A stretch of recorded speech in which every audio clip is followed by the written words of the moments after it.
Welcome to another edition of the Balking Dead.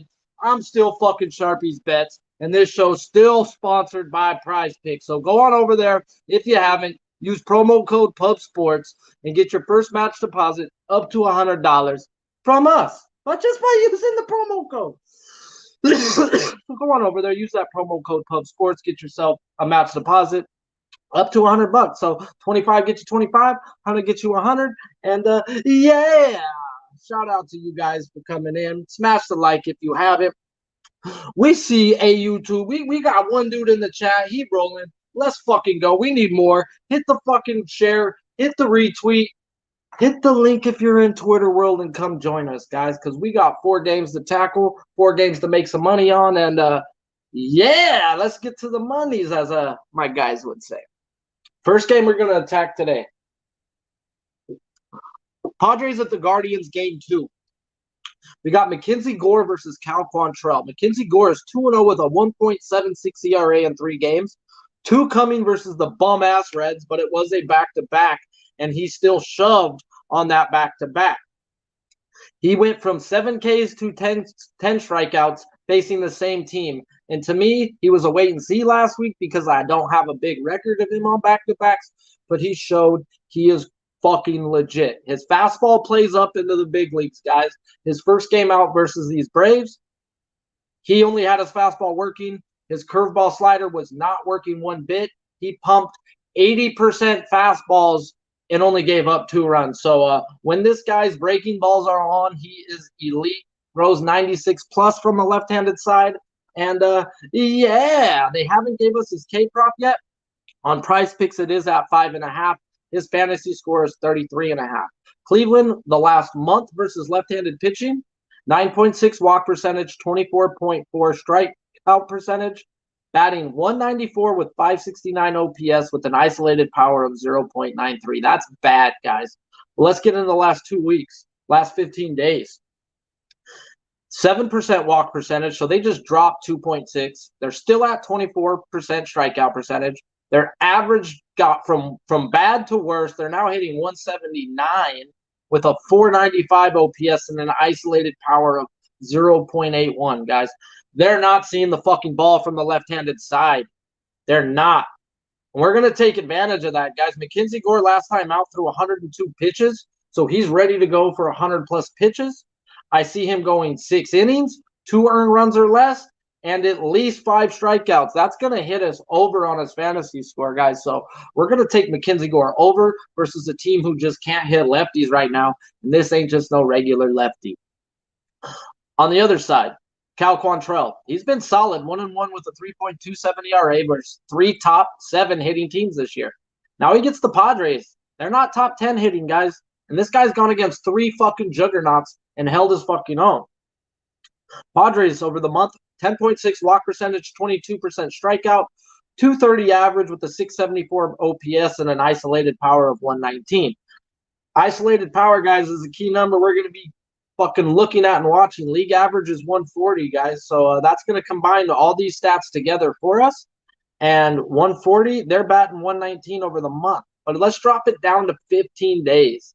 They're now walking 11.5%, which is absurd. They're striking out league best 18.6% of the time. Like, they're not striking out and they're walking, guys. Their average is still down, but their OPS is up. 712 OPS with an isolated power of 149. So they're a little bit better than above average versus righties. So I expect a pitcher's duel, guys. So I expect McKenzie Gore to go 6 innings, and I expect Cal Quantrill to go 5 or 6 himself. But I expect Gore to have the lead going into the 6th, which will definitely give us action on that win. I am worried. I don't need the win, though, straight up. I don't need the win for the fantasy score. I am worried about the first game being a doubleheader, yes, because if the Padres, who do have a lead right now, use all their good arm pieces, they're not going to be there at the back end of the game, and the Padres bullpen has been weak other than their closer guy. Other than Rogers, their bullpen is shaky. Padres bullpen have a 4.12 ERA with the league average of a 3.48, so definitely not nothing I'm banking on. I'm definitely banking on Gore going 6 today versus a team who can't hit. So, on the other hand, they Cal Control's K prop was at 4 plus minus 113, and it's at 3.5 on Prize Picks. I'm not looking to run a K prop of a team that's walking the way the Padres are and not striking out the way the Padres are the last 2 weeks. But I would look at his fantasy score over 20.5. They're not really hitting the ball. They're not putting runs up. So, yeah, you're not striking out. Yeah, you're walking, but the runs aren't coming. So Cal Control could definitely go 5-6 innings today, 2 earned runs or less, and easily shatter the stupid fantasy score number they are offering. No hitter versus pitcher stats, but Quantrill, 74 lefties he struck out last year in 75 innings, yet only 47 righties in 74 innings. So pretty much a strikeout per versus lefties, and not so hot versus righties. So Padres lineup, guys, look at it. If they have more than 3 lefties in there, hit a strikeout prop to the over. Even at 2, you're risking it at 2. Padres need to go heavy righty versus Quantrill, and I don't think they're a statistical numbers type team that they don't do that. They're going to run the same fucking lineup they ran the first game. So, yeah, could be a rough day if you put out 2-3 lefties on that side. That's where I definitely like his K prop or his fantasy score is if they put Hosmer in the lineup, they put Cronenworth in the lineup, that favors Quantrill, guys. So definitely some left-handed hitters that are good on their team, but he does well versus lefties. Manny Machado's batting .375 on a 5-game hit streak with 18 total bases in those 5 games. Manny motherfucking Machado, guys. 2+ bases at minus 129. His home run is at plus 300. Definitely be looking at his bases right there, that 300 mark. We want 400 or better, but definitely see Manny Machado to keep cruising where he's been cruising, guys. And he's seeing the ball very fucking well. Now we got some people in the chat. We see you guys humming. I got fucking Nilo, Mr. Heat, Nasty fucking Nate, Richie Rich. Let's fucking go. Smash the fucking like I smashed BBWs. And let's just keep getting rolling. We got 15 in here, 16 likes. Yeah, that's some good shit. Rangers at the Phillies, guys. Another good fucking game, actually. We got Martin Perez versus Zach Wheeler. What the fuck are we going to get out of both is the question, realistically. And that's what we got to try to figure out. Martin Perez is 0-2 with a 3 ERA. He's been solid the last 2 games versus bottom 10 hitting teams. And he's given up 3 runs or more this year to teams that were in the top 10. Now he gets the Phillies. If you look at their overall numbers, guys, they are top 10 over month versus lefties. They're 8.2 walk percentage, 26.8 K percentage. Way too fucking high, guys. 258 average, 764 OPS with an isolated power of 179. All top 7 or better in those categories if you look at their month-long projections and how they've been. But let's look at their last 15 days, guys. They're now walking 5.8% of the time from 8.2. That is trash. Their strikeouts went up from 26.8 to 28.2. What? And their average in OPS is dropped, and their isolated power is now at 140, the league average. So what has Martin Perez done versus league average teams this year, guys?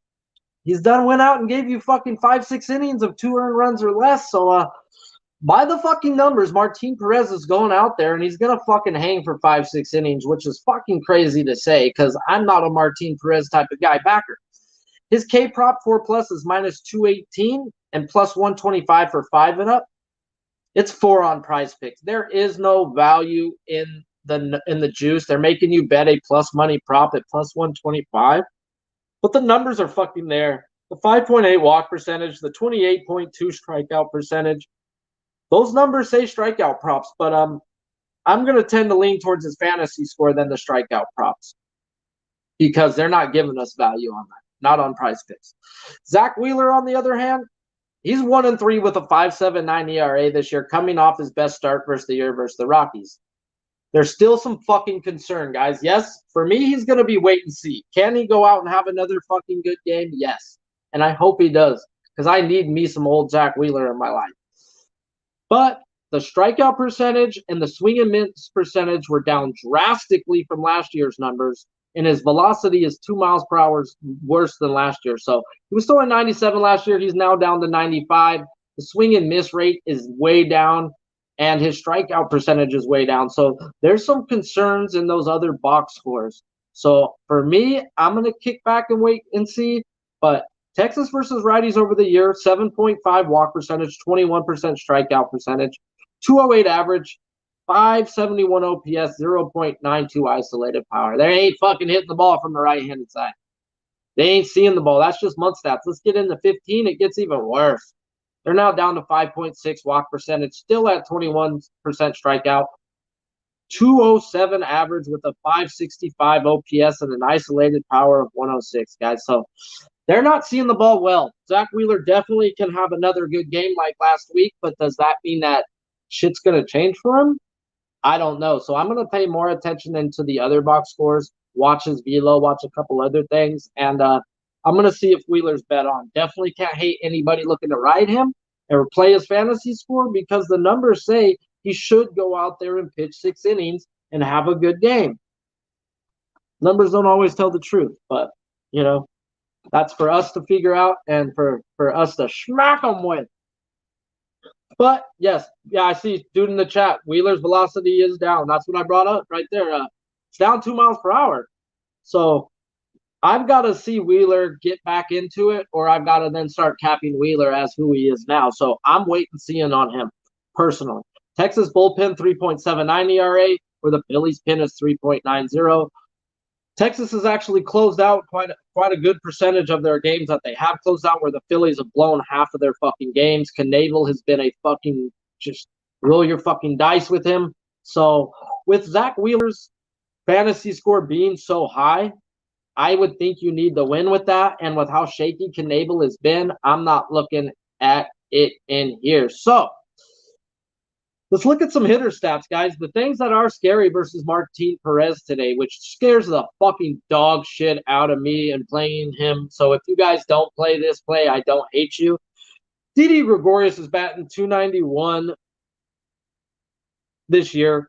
And in 8 at-bats versus Perez, he has 3 home runs. 8 at-bats ain't a fucking lot, but 3 home runs on those 8 at-bats, that's something to fucking pay attention to. His 2+ bases is +139, and his home run is +700. Then we're going to get into Gene Segura. He's batting .296 and 26 at-bats versus Perez with 3 home runs also. His 2+ bases is +102, and his home run is +600. One of these guys is taking him deep today, guys. Do I know which one? No, but definitely would be looking at both of them at plus bases at the plus money they're at. I could see both cashing. And, yeah, I think Perez hangs, but he's definitely going to give up a home run or two. Hopefully they're just solo shots. So solo shots don't kill you on your fantasy score. It's the crooked numbers. We don't like crooked numbers. These crooked people are bad. People are bad. Next game on the docket for us today, guys. We're going to stay in Chicago like we were yesterday. We're going to get right back to the White Sox and Cubs. I see you, Moose, my motherfucking guy. We got Lucas Giolito versus Kyle Hendricks. Lucas Giolito is 0-1 with a 2.57 ERA, coming off 96 pitches and a quality start versus a good hitting Angels team. Last year, home ERA of 3.81, road of 3.25. He had a day 4.3 and a night of 3. So we get Giolito at night, and he's got a 3.25 on the road. Now he's on the road. So this is Giolito where he's best on the road that night. If you look at the Cubs, 10.8 walk percentage. Excuse me, wow. 24.3 strikeout percentage, 251 average, 702 OPS with an isolated power of 112 versus righties. So all their numbers except for the isolated power says yes, yes, yes over the month.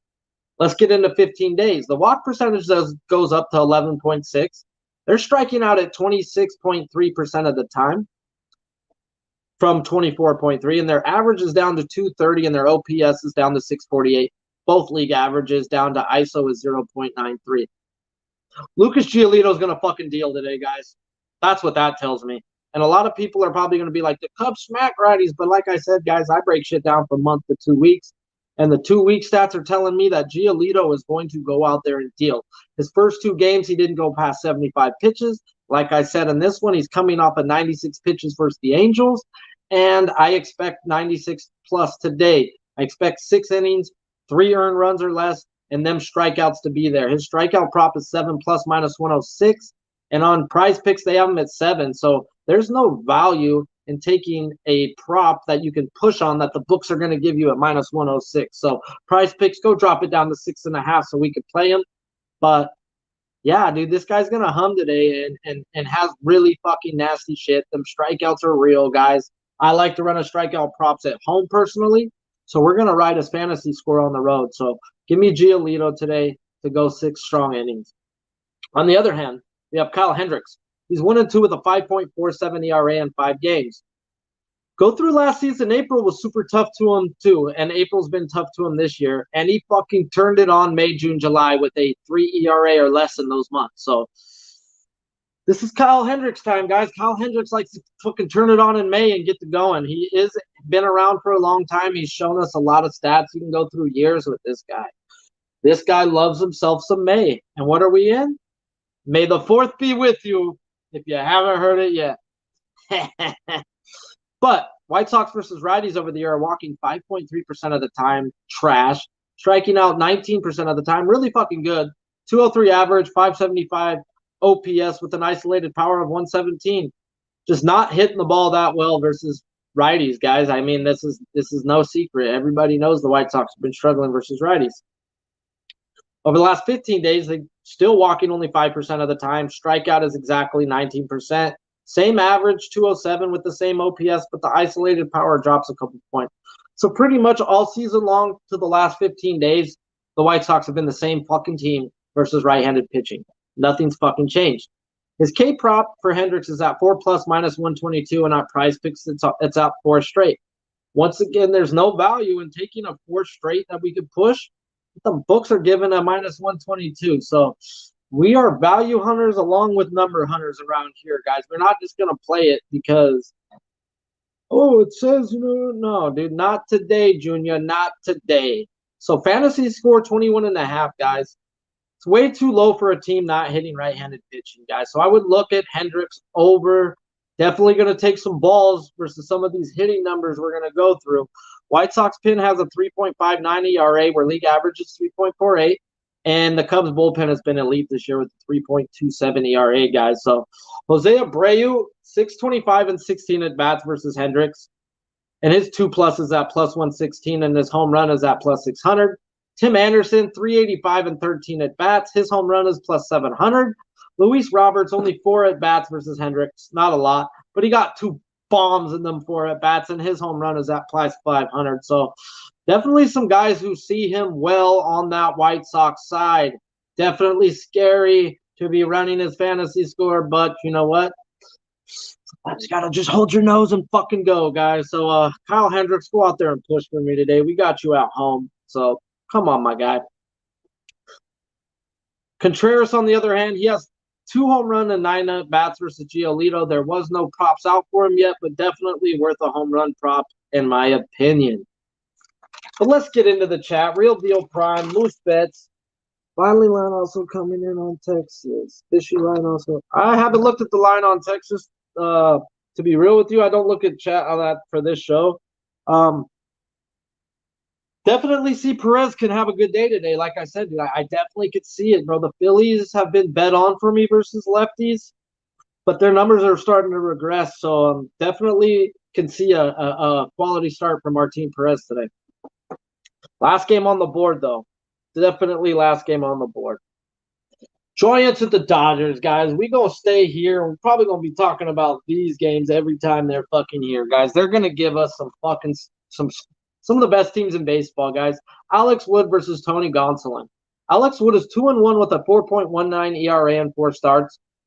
He's only gotten rocked on back-to-back versus the Nationals. The Nationals got him the second time through with the fucking deal. That should happen. When a team sees you the second time, I don't fucking care. If you do well, that's good to you. But these are major league hitters. They should hit you the second time through. So that means Wood's going to be good, right? Oh, hold your fucking horses.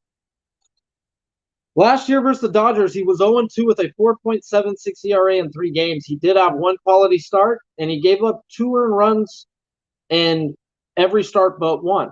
So he went 6 innings in 2 of those 3 starts.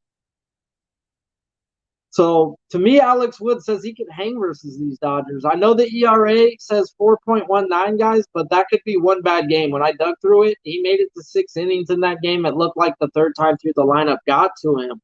So Alex Wood should hang the first 5 innings, first 2 times through the lineup, guys, and we're gonna ride Alex Wood's K prop. It's gonna take some balls. We were on Rodon last night. It didn't even come close. It happens, but I'll still ride Rodon again. And today we're on Alex Wood. His K prop right now on the books 5+ is -213. You're gonna give me him on Prize Picks at 4.5 at a -213 prop. That has been super valuable to us this year, guys. Every fucking -213 prop or 200 prop we've ran that they've given us. You know how they give you Taco Tuesday on Prize Picks? This is what I scream is the real tacos when I see shit like that. You're giving me mass value on a guy last year in 3 games versus the Dodgers had 7, 8, and 7. And you're going to give me a -213 prop, guys? They need to get fucking smacked. Just like that Peterson prop that I put out for you guys yesterday. Sometimes, bro, they just got to get smacked for being fucking stupid and cute. And giving us a -213 line is being cute. Dodgers on the year, 8.2 walk percentage, 22 strikeout percentage, 215 average, 619 OPS with an isolated power of 120 versus lefties. We break that down to the last 15 days. It's a 7.5 walk percentage. The strikeouts are still 22 with a 233 average, 695 OPS, and an isolated power of 140. They're league fucking average, guys. Yes, they've been hitting lefties. La, la, la, la, la. They're league average the last 2 weeks versus lefties right now. Alex Wood, I expect 5 innings, 6 innings of 2 earned run or less. He could get cracked the 3rd time through. That's why I'm not risking the fantasy score. What I am wanting is that strikeout props. He hit it every time versus the Dodgers last time out. And you're giving me a -213 prop on a guy that shattered this last year versus this team. So give me some Alex Wood versus his old team. He tends to get pumped up. He might punch a Gatorade bottle after the game, but just get us the fucking strikeouts. That's all we're asking for. Giants bullpen and the Dodgers bullpen have been immaculate. Both of them are top 5 bullpens. They have been for the last few years, and they are again this year. So looking at fantasy scores for any type guy, they haven't given us no Gonsolin anything on Prize Picks because he was just put out about 45 minutes before I did the write-up. So I do expect him to get some stuff on there. Tony Gonsolin's going up. He this year is 1-0 with a 1.59 ERA. That's fucking great, right? 3 games, though, he's had 8 walks in 17 innings. That is an issue. You need to calm down them motherfucking walks, Gonsolin. Last year versus the Giants, he gave up 3 runs and 3.1 innings of work. He only played them once, and they got to him. Giants this year versus right-handed pitchers, 9% walk, 23 strikeout percentage, 243 average with the 714 OPS and an isolated power of 147. They've been hitting righties, but let's get to the last 15 days. They're dropped from walkout percentage to 8%. Their strikeout percentage stays the same. Their average drops just a little bit. Their OPS drops 100 points, and their isolated power drops 30. They are now 117. They're just not hitting the ball like they were. I did watch the game yesterday, and there will be some guys in the lineup today. I guess Wade will be making his return from the IL today, so I expect him to be back up. He's a big bat they need, and they've been missing. Jock Peterson will be in the lineup today. Wasn't in the lineup versus a lefty yesterday. Very fucking smart. So Gonsolin, I expect him to go out there and do his thing too, but I think he gets hit today. I really do. I would not be looking at his fantasy score. His K prop is 5+ -143, but like I said, he's not on Prize Picks. So I expect Tony Gonsolin today to come back to life. That 1.59 ERA in 3 games this year, and he's gone up against some pretty shitty hitting teams. Giants are middle of the pack to better than a shitty hitting team. And with the people they're going to add in today, I definitely could see Tony Gonsolin going 5 innings, giving up 2 earned runs or more. Like I would be surprised if he goes 3rd time through the lineup personally. So Trey Turner, 273 and 11 at bats versus Wood, and he went 3 straight games without a hit, guys, and he had 2 last night. We're on Trey Turner, 2+ bases, -103, guys. He had a 29-game hit streak snap, went 3 games without a hit, got 2 hits last night. We're right back on the fucking man who sees the ball. I don't give a fuck if he's lefty on lefty. This guy understands taking the pitch the right way, guys. So jump on the train. Jump on the Trey Turner train. And I see the books are getting fucking cute with our Jazz Chisholm booking props. They've now put it at a -110 for 2+ bases. So shout out to you guys who hung in there with this show and rode that Jazz Chisholm 2+ +140 for 15 straight days, bro. This guy's hit 11 out of 17 games now with 2+ bases. You ride him while he's fucking hot, guys, and the books were giving us mad value on a guy doing that. So our job is to find the next one. Our job is to find the next one. So shout out to the fucking chat, Real Deal Prime, Mr. Heat, all the crew, Loyalty Chisel, JPZ, Nilo, Moose Money Bets. Smash the fucking like if you haven't. Put your plays out in the chat. Tag me in Twitter with your guys' plays. Tag me in your winning plays. Put the hashtag We Be Pubbin'. Tag Pub Sports. We'll retweet you guys as much as possible. Go on over to Prize Picks if you haven't. Use promo code Pub Sports. First match deposit up to $100, guys. They will match it. Helps you, helps us. So keep that Pub Sports train fucking rolling and go use that promo code. Shout out to you guys once again. You guys fucking rock. Stay blessed. Let's cash these fucking tickets and have a fucking great day.